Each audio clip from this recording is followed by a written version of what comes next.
Terima kasih Anda masih bersama kami di Berita Padang. Bagi Anda yang baru saja bergabung, kami hadirkan kembali 3 berita utama pada pagi hari ini.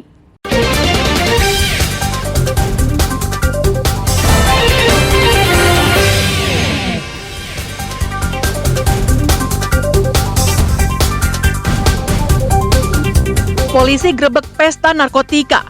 5 orang tersangka ditangkap.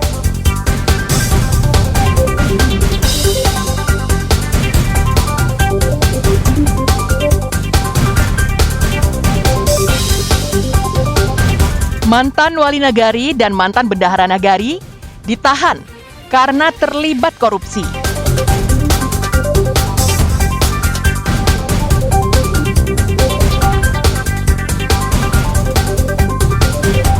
Promosikan judi daring, seorang selebgram di Padang ditangkap polisi.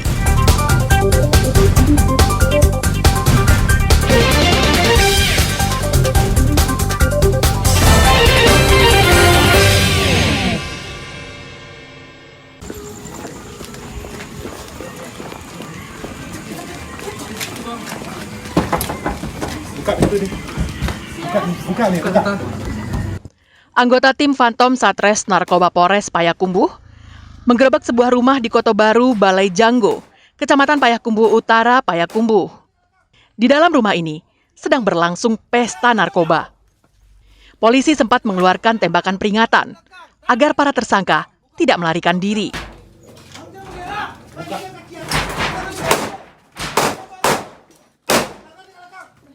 Penggerebekan itu dilakukan berdasarkan laporan masyarakat yang resah dan curiga akan aktivitas di rumah itu. Dalam penggerebekan, polisi menangkap 5 orang yang tengah asik mengonsumsi sabu-sabu dan ganja. Kelima orang ini hanya bisa pasrah saat ditangkap tim Phantom Satres Narkoba Polres Payakumbuh. Mereka tak bisa berbuat banyak karena lokasi mereka telah dikepung polisi. Dari penggeledahan yang dilakukan, polisi menemukan paket sabu-sabu dan lintingan ganja kering di lantai yang diduga baru saja digunakan oleh para tersangka. Selain itu, polisi juga menemukan beberapa paket sabu-sabu dari saku celana tersangka.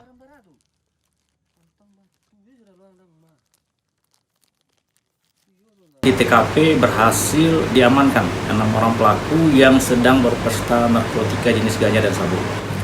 Dari hasil penggeledahan diamankan 3 paket sabu yang sudah dikemas, kemudian 2 paket ganja ala esap serta handphone milik para pelaku. Kemudian saat ini pelaku dan barang bukti sudah kita bawa ke Polres untuk dilakukan proses penyidikan. Dari hasil pemeriksaan, dari 6 pelaku yang kita amankan, 5 orang pelaku cukup bukti untuk dijadikan tersangka dan proses hukum. Sedangkan 1 orang lagi tidak cukup bukti dan dikembalikan kepada keluarganya. Guna mempertanggungjawabkan perbuatannya, kelima tersangka bersama barang bukti dibawa polisi ke Mapolres Payakumbuh untuk pemeriksaan lebih lanjut. Ihlasul Ihsan melaporkan dari Payakumbuh. Ya may sorok ko siya.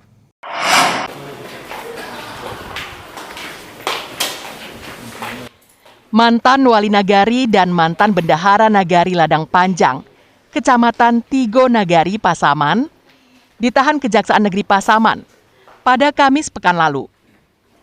Mereka berdua diduga menyalahgunakan anggaran dana desa atau nagari periode tahun 2018 hingga tahun 2020. Penahanan dilakukan setelah jaksa melakukan penyelidikan, penyidikan, dan audit. Tim menemukan kerugian negara sekitar 781 juta rupiah.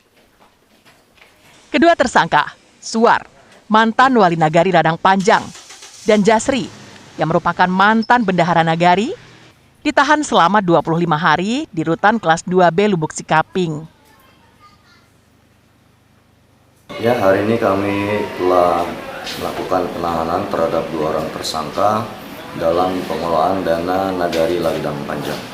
Periodenya tahun 2018 sampai dengan tahun 2020. Kerugian negara sesuai dengan hasil audit dari Inspektorat sebesar Rp781.720.331,35. Kejaksaan juga masih mendalami perkara ini untuk menyelidiki ada tidaknya keterlibatan pihak lain dalam kasus korupsi itu.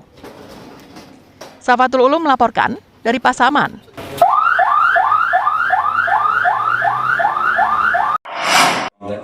bulan per hari.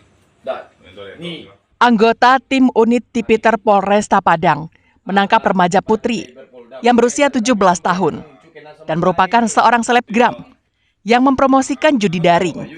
Dia ditangkap di rumahnya yang berada di kawasan Teluk Bayur, Padang pada Sabtu malam pekan lalu. Perempuan yang masih di bawah umur ini ditangkap tanpa perlawanan. Petugas menyita sebuah telepon genggam miliknya yang digunakan untuk mempromosikan judi daring. Selanjutnya, tersangka dan barang bukti dibawa ke Polresta Padang guna pemeriksaan lebih lanjut. Dari pengakuan tersangka kepada polisi, dalam 1 bulan, dia bisa meraih keuntungan Rp1 juta.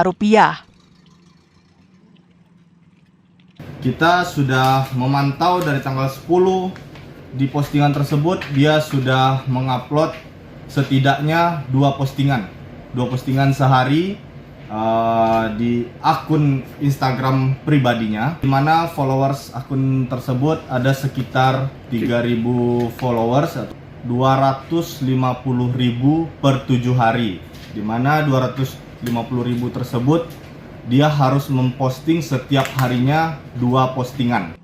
Atas perbuatannya, pelaku dijerat polisi dengan pasal 45 ayat 3 dan pasal 27 ayat 2 Undang-Undang Nomor 1 Tahun 2024 tentang Informasi dan Transaksi Elektronik. Alfi melaporkan dari Padang.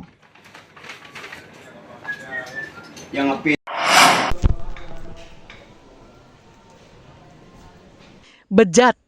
Kata tersebut tepat disematkan kepada 2 orang oknum guru di salah satu pondok pesantren Madrasah Tarbiyah Islamiyah di Agam. Betapa tidak, keduanya tega mencabuli puluhan santri yang masih di bawah umur di ponpes tempat mereka mengajar. Kedua guru berinisial AA yang berusia 29 tahun dan RA 23 tahun. Mereka langsung diberhentikan secara tidak hormat oleh pengelola pondok pesantren. Madrasah juga menyediakan pendampingan psikologis, penasihat hukum, dan tim konselor untuk santri maupun wali murid. Salah satunya adalah menyampaikan bahwa terjadi ruda paksa 40 korban. Sebenarnya tidak semua. Jadi dari yang keterangan terakhir tadi malam jam 12 dengan Polres Bukit Tinggi, yang kasus sodomi itu hanya 3 orang. Dan sisanya adalah pencabulan di area sensitif, seperti meraba-raba dan lain-lain. Mendapati laporan asusila, tim Opsnal Polresta Bukit Tinggi menangkap kedua pelaku serta menyita sejumlah barang bukti. Dalam keterangan kepada awak media, polisi sudah meminta keterangan para saksi, baik saksi korban maupun saksi lainnya. Keterangan dari kedua pelaku, aksi bejat mereka lakukan sejak tahun 2022 lalu. Modusnya minta dipijat. Setelah itu, pelaku mencabuli para korbannya yang disertai dengan ancaman, jika tidak dituruti, maka santri tidak akan naik kelas. Mereka tidak berhubungan pasangan ya, tapi pernah berhubungan perbuatan seperti itu gitu. Jadi mereka tidak yang berpasangan berpacaran atau berpasangan seperti itu, tapi mereka pernah melakukan hubungan itu. Hubungan itu, ya, hubungan sejenis. Kejadian awalnya sejak tahun berapa nih, Bu? Kalau korban melapor itu, mereka melaporkan dari tahun 2022 sampai 2024 mereka mengalami perlakuan seperti itu dari. Perbuatan itu terungkap setelah salah satu korban melapor kepada keluarganya. Hasil pemeriksaan sementara, jumlah korban mencapai 40 orang. 30 orang diantaranya adalah korban pelaku RA, dan sisanya 10 orang korban dicabuli AA. Kedua tersangka dijerat Undang-Undang Perlindungan Anak dengan ancaman maksimal 15 tahun penjara. Karena tersangka merupakan tenaga pendidik, maka ancaman hukuman ditambah 1/3 dari ancaman hukuman yang dikenakan. Dina Amrina melaporkan dari Agam.